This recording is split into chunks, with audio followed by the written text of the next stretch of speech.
Well, ladies and gentlemen, once again, welcome to this very exciting segment today on the 23rd day of the July of 2022. Well, its sun is shining right here in Brisbane, and it's wonderful to have your company on this very wonderful day. Temperature is 17 degrees, which is very pleasant. And today we have the Colombian Festival also happening. So, there's a lot that's happening. Right now, let's get on with the news. And today we have a lot of local content as well, like the glimpses from Palki, glimpses from Ashu, Babu, and the interview about Breeze Raga.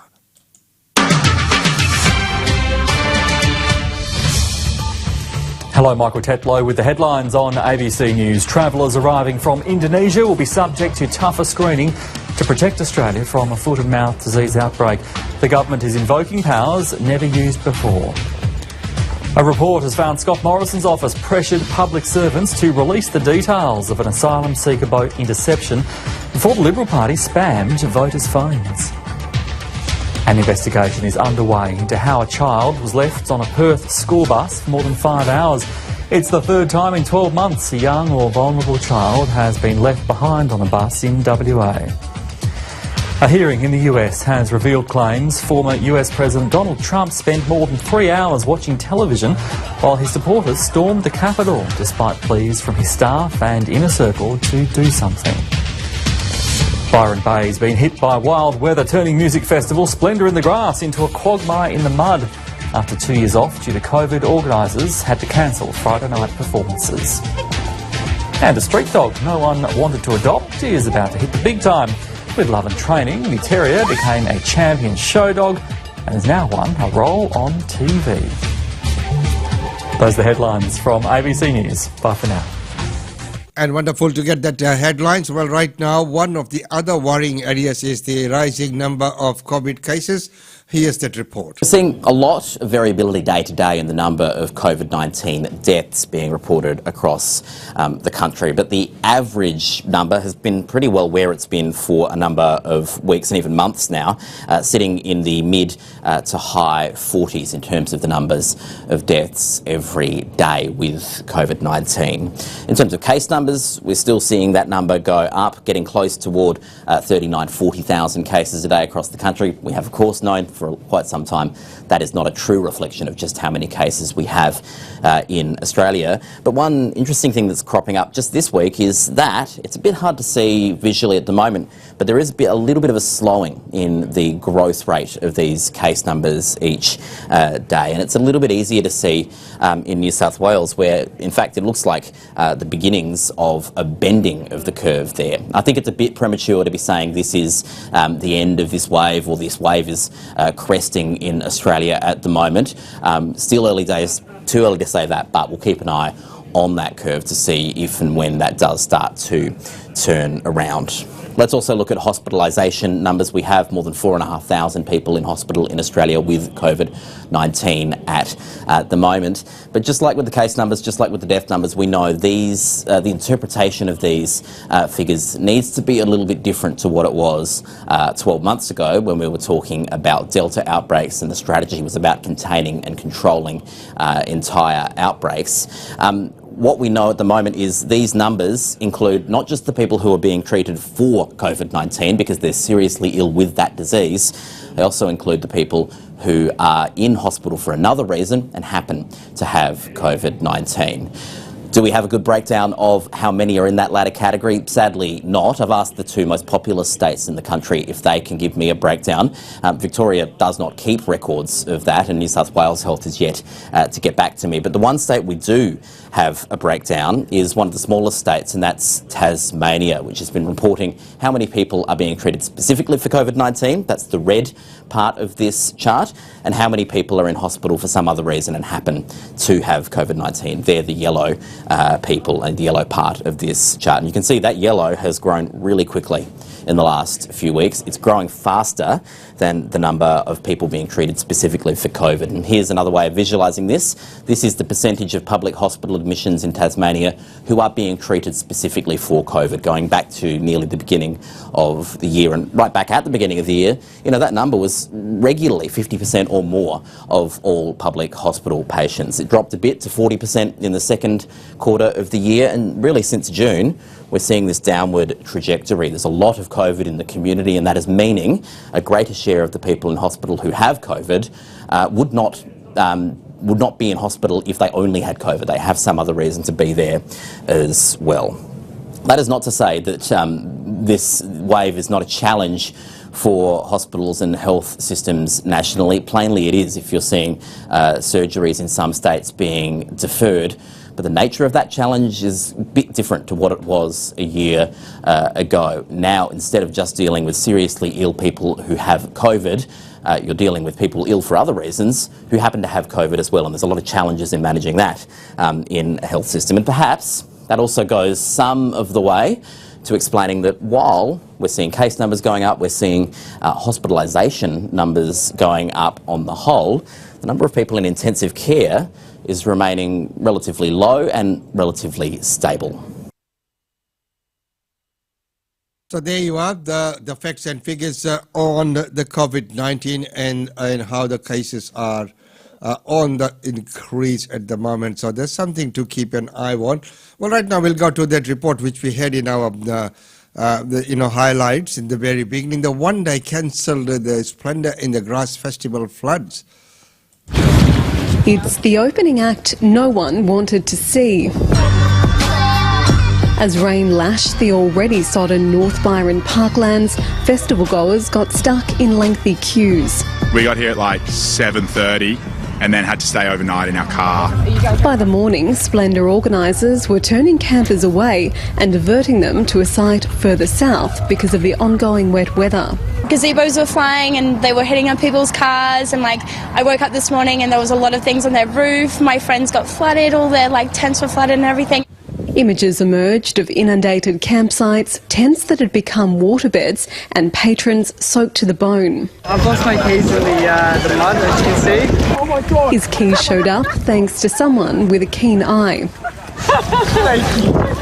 Then people found out performances on the festival's 4 main stages would be cancelled for tonight. That's all I came here to see, and I'm pretty disappointed that I spent all this money. I love Mayo, I've never seen her before, so I'm very devastated, very devastated. Because it's been so long since we've seen live music, it's very upsetting. Hi! Nearby residents opted to stay home rather than face another day of potential traffic chaos, which caused 2.5-hour delays to school buses yesterday afternoon. Asking school-age kids to wait on buses for hours for something that has absolutely nothing to do with them is really not okay. Festival organisers said weather and staff shortages were all worse than expected. Safety is our number one concern always, and a lot of thought and process. A lot of thought goes into it. It's been a logistical nightmare trying to get everyone onto site. Now organisers will have to consider how they pack everything up and move everyone out in a few days' time, with potentially more rain on the way. But for some of those who've waited years for the festival's return, it's a case of come rain, come shine. Leah White, ABC News, Byron Bay. And our reporter Emma Rennie is at Splendour in the Grass. Emma, you've been there all day. How are people handling this change of plans? They're handling it as best they can. It has just started to rain here again, which is the last thing anyone wants. After facing so many obstacles, punters left the gates early today, devastated that they were not able to see the national and international acts that they came here to see because live music was cancelled across the main stages. However, there were other punters who were here for a good time and were going to do the best they can, try to roll with the punches and be as equanimous about it as they could. Emma, what are the chances there'll be some music tomorrow at least? Organisers say they were really committed to pushing ahead across Saturday and Sunday so that the punters can again see some live music, the bands that they came to see. The forecast at this stage is for a high chance of rain, only maybe around 5 mils on Saturday and less on Sunday, as that weather system that caused the organisers concern moves further off the coast. And what a nightmare it would be for the organisers trying to, rearrange all the things. How much thought and effort would have gone into the planning stages to get to that stage. And then, well, as they say, you can't control Mother Nature. So, it is something which is there and you need to just deal with it. Well, right now, this report which we covered during the week, Reserve Bank and its operations and whether it has been reviewed or not. Warwick McKibben, welcome to the programme. Good to be here, Sarah. I read a headline in the London Financial Times this afternoon. It says, Australia launches review of, quote, embarrassing central bank. Now, you wanted a review of the Reserve Bank. Did you want it in these circumstances? Oh, well, I don't think it's embarrassing. I think the bank has done a very good job. My major concern was whether the bank was fit for purpose as we look forward over the next 10 to 20 years of the state of the world economy. It's a very different world to when the Reserve Bank was originally conceived. Will the review panel be focusing on the statement by Philip Lowe last year saying that the bank wouldn't raise interest rates before 2024, which, as we know, encouraged people to borrow money and further fueled the housing boom? Will that be a focus? I don't think it'll be a focus. It'll come up because I think one of the aspects that's important is to learn from past errors rather than to criticise. It was a very difficult set of circumstances that the bank was operating, and they did, to their credit, say that they couldn't see a case where the rates would rise, but they didn't actually sell the message very clearly. Communication was a problem. A lot of people trusted in what Philip Lowe said at that time. Does that indicate, notwithstanding the difficulty of the circumstances, that there's a serious problem with the bank's judgment, with his judgment, or with both? No, I don't think so. I think the messaging was not quite the way I would have done it. In a world of uncertainty, you should make it very clear how uncertain the world is. A central bank's policy works because of credibility. If you start to lose credibility, then the effectiveness of policy starts to diminish, and that's the problem we face at the moment. Philip Lowe said in a speech today that the bank had made a mistake by lowering interest rates too far, contributing to inflation. Should that also be a key part of the inquiry, notwithstanding what you say about looking forward? Well, I think the rates should have been lowered where they were lowered. My concern is that they should have been rising well before they started to increase them. The modelling we did on the pandemic at the very beginning suggested the economy would bounce, and therefore the injection of fiscal and monetary policy needed to be withdrawn much more quickly than it was. So this does go to central questions of judgment, though, doesn't it, of the board and the governor himself? No, I disagree. I think this is really about fixing the governance structure for future events. I think it's about whether the mandate that the bank's operating under of inflation targeting is really the right mandate. And I think it's about how you deal with accountability in a very transparent way. Does it also mean that there's a question around the makeup of the individuals on the board and their range of expertise? I think definitely. One of the problems you have is the bank was constructed with the board being representatives from different parts of society. The problem with that model is that they have sectoral interests, and when in fact monetary policy is about national interests. And so you can never reveal what they say or how they vote, because that would be inconsistent with acting in the national interest versus their own particular sector. So I think you have to have expertise on the board, and it has to be transparent, where you say how you vote, why you think you vote is in a particular way. And you have to have a public debate about the uncertainty that's actually always at the board table, even though the bank presents a single view to their society. Is there an argument for expanding the board to include someone like Sally McManus from the ACTU? No, I think not, because again, she'd be acting in her own self-interest of her union members rather than the national interest if her opinion was actually made public. So I think it's a mistake. I think we should have a mix of experts with business experience, but also academic and other financial experience. I think the number of board members is correct. I don't think the Secretary of Treasury should be a voting member. They should be in the room, but they should not be having a vote, because that's a conflict of interest with the political process. Yesterday, the Deputy Governor said that as a whole, households are in a fairly good position to withstand the consequences of further rate rises. Again, in terms of that assertion, when we don't know where rates will go and we are clearly living in volatile times, is that the right message to be sending?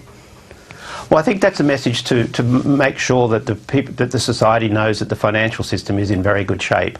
When you have the volatility that you've just mentioned, and when you have interest rates and inflation moving around, people will become concerned about the stability of the financial system. I think the Australian financial system is in a very good place. Unfortunately, the people who will be impacted at the margin will be quite a large number of them, and they're the members of the community that can least afford the sort of increases in costs that are coming on top of the inflation that we're seeing in food prices and energy. Warwick McKibben, thank you very much indeed for your time and expertise this evening. Happy to be here, Sarah. Thank you. Very much for the reports. Well, ladies and gentlemen, as I mentioned today, being the weekend edition, we will take a look at some of the functions and events that took place right here in Brisbane. First of all, we'll go to the Sai Baba Palki.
तकदीर बनती है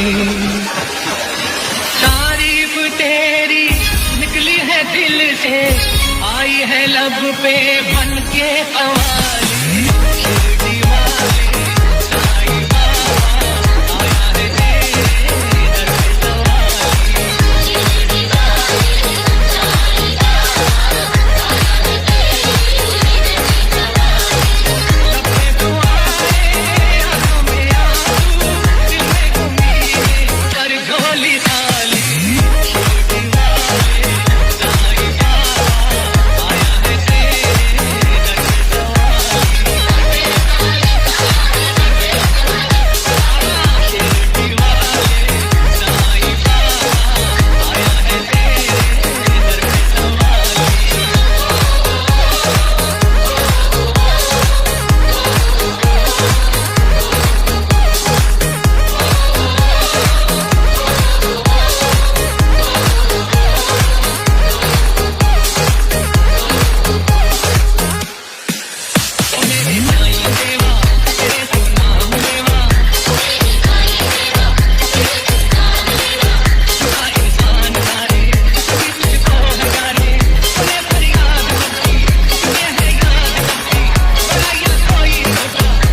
Sai Baba Palki Festival 2022 at the Sai Saleswar Temple, and the event was held at the Virginia State School in Virginia.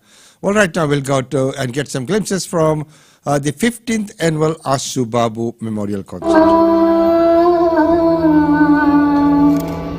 Tasmai Shri Gurave Namaha. Tasmai Shri Gurave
So there were, ladies and gentlemen, some of the glimpses, and right now a bit of a promo before we go into the interview for today. Urdu Forum, together with the Sangeet Premi Club, offers a grand gala musical variety show, and you can win a free ticket to the event just by messaging Australian Indian Radio and mentioning this ad. And of course, that time is of the essence. Tickets are limited. Please call us now or send us a message on our Facebook page to win free tickets to the Urdu Forum and Sangeet Premi Club's Grand Gala Musical Night. Act now. So, ladies and gentlemen, once again, welcome to this very wonderful segment where we're going to be talking about more community events that are happening and taking place. And today, once again, we are talking about the Mega Night 2022, which is, of course, we now put forward by Breeze Raga team. And with that, we'd like to welcome to the show, Sarujun. Welcome to the show once again. Thank you. Thanks for inviting. Okay, so it is quite exciting time. I know last time when we were talking about, we talked in great detail about Breeze Raga, how the group formed, what the idea was behind. So when today, let's take a look at maybe the show itself. So, 30th of July, not long to go now. Yeah, so it's less than 2 weeks away now. So they've started counting down days now. So we've been really busy. Everyone's been really busy preparing for the performances. And you yourself have been very busy as well. You've been associated with few of the concerts that happened in the weekend here as well. Yeah, I had a couple of concerts on during the weekend, one on Saturday and one on Sunday. So the one on Saturday was more of a classical concert where I performed in a tabla school concert, more of a Indian classical music performance, and then the one that I performed on Sunday is more of a film music, live music concert with a playback singer from India. So I think that sort of ties in quite well with the theme of your upcoming event, because that's what you've talked about, fusion, like, bringing Carnatic music together and matching it with the Hindustani vocal as well. So that is just amazing. So let's talk a little bit about the upcoming show. So what's on offer on the night?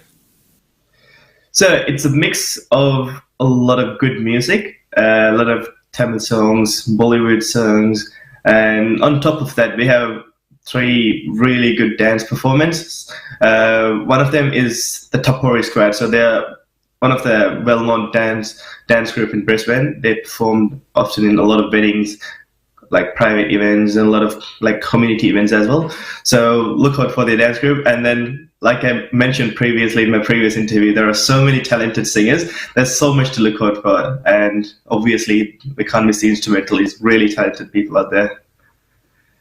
Yes, of course. We all know the Tapori group because they are very, very famous. They've also performed at India Day Fair as well. So yes, a lot of community functions that they have attended as well. And now when we talk about, one of the things that we talked about last time, and you spoke on that, is that a growing number of very good talent here in Brisbane now, getting a platform and getting an opportunity to bring those one forward, all this, talent that is already here. So this is a very good platform where they can all come in, and the display was there. Well, I was there on Saturday night, the classical concert that you talked about, the fusion, the jugalbandi between the Carnatic and the Hindustani vocal. So we have artists like Binny, so, between yourself and Binny. So that was just amazing. The accompaniment as well, the mridangam and the violin, tabla, all, so they're very good artists. So the lineup will be very good. So that's amazing. Now about the venue itself, if people come in these days, at some of the venues there's some wake going on and other things like that, and people get a bit concerned about parking. So so the venue, which is the Unides Centre, which is 204 Saybrook Road in Willabong, and as we know, it's a very popular venue these days. So what's the arrangement for parking there? So the parking arrangement in Unides is they have a really large parking space, so they could accommodate up to 150 cars, if I remember it right. So parking shouldn't be an issue, but in the worst case scenario, the parking gets really full. There are parkings further towards the entrance of the venue as well, so should be able to accommodate like 200 cars on the day. Okay, so ease of parking is very, very important. We know that the KUMC Centre has limited parking at the moment, and we had lots of complaints from many people. So that's why it is good to discuss that point there as well. Now, as we know, there's a wonderful lineup of artists, and it's going to be a wonderful live. And of course, parking is free, and the venue itself has lots of parking. And if you can't find a parking right at the venue, very close by in the side streets and the other areas, has alternative parkings there as well. Now, of course, the other important thing, people do come and listen to the music, enjoy the show, but people also like to have a little bit of food and drink as well. So is there any arrangement with the catering? Yeah, so we will be selling food on the day for $10 per person, and they can either buy it on the day at the entrance, or they can also buy it online using the QR code that's on our flyers. We personally recommend ordering them before the concert using the QR codes to avoid any waiting on the day. So yeah, so the food will be koth roti, so it's like diced roti with veggies and like some gravy as well. So that'll be served on the day, and then there'll also be coffee and tea served as well. So there you go. The catering part, the food and the drinks is all sorted out, and it is advisable that you book online, pre-book, so that your pack is ready there when you go to collect. So that is amazing. Well, right now, one of the final things, tickets. How do people get the tickets? And do they need to go online, or how do people get tickets? So we have given out printed tickets, and it's been circulating among the community. So if you know anyone, if you come across anyone with a ticket, it's recommended to buy the paper tickets. But if you want to buy them online, and if you haven't met anyone with the tickets are available on our flyers using the QR code. So using any mobile device, if you scan the QR code, it will lead you to the website to buy the tickets.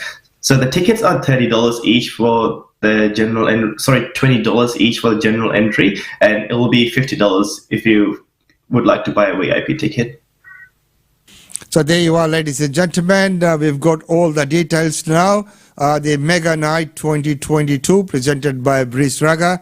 Saturday the 30th of July, 6 p.m. onwards. Tickets are selling fast, so it is advisable that you go and book your tickets right now.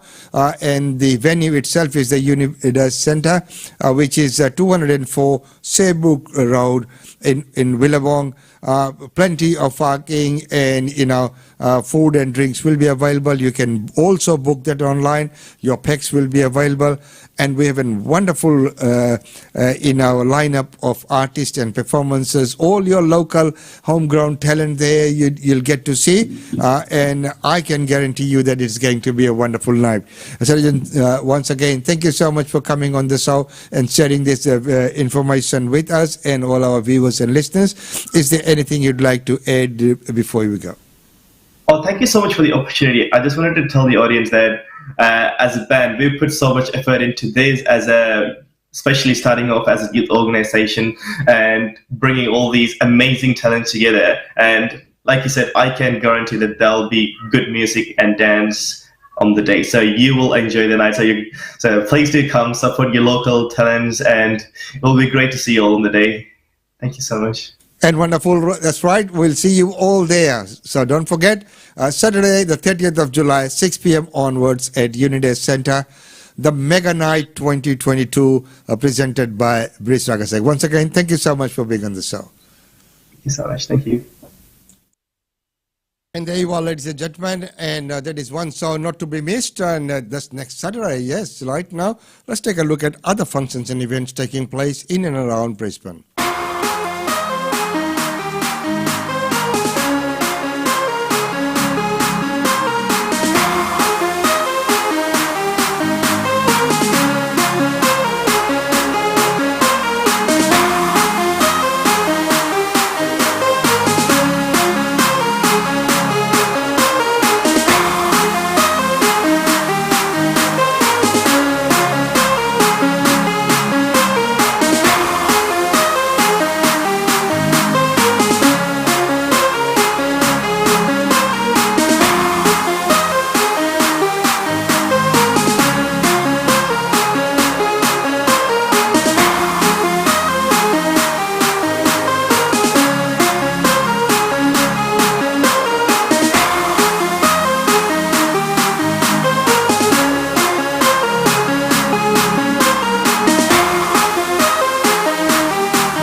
Okay, well, ladies and gentlemen, up to date on Australian Indian Radio. Well, enjoy the rest of the day and have a wonderful weekend. Going out, please do remain safe and just adhere to the, health warnings that are out there, and of course, be mindful of the weather as well. So until Monday, it's goodbye from us. It's wonderful having your company as usual.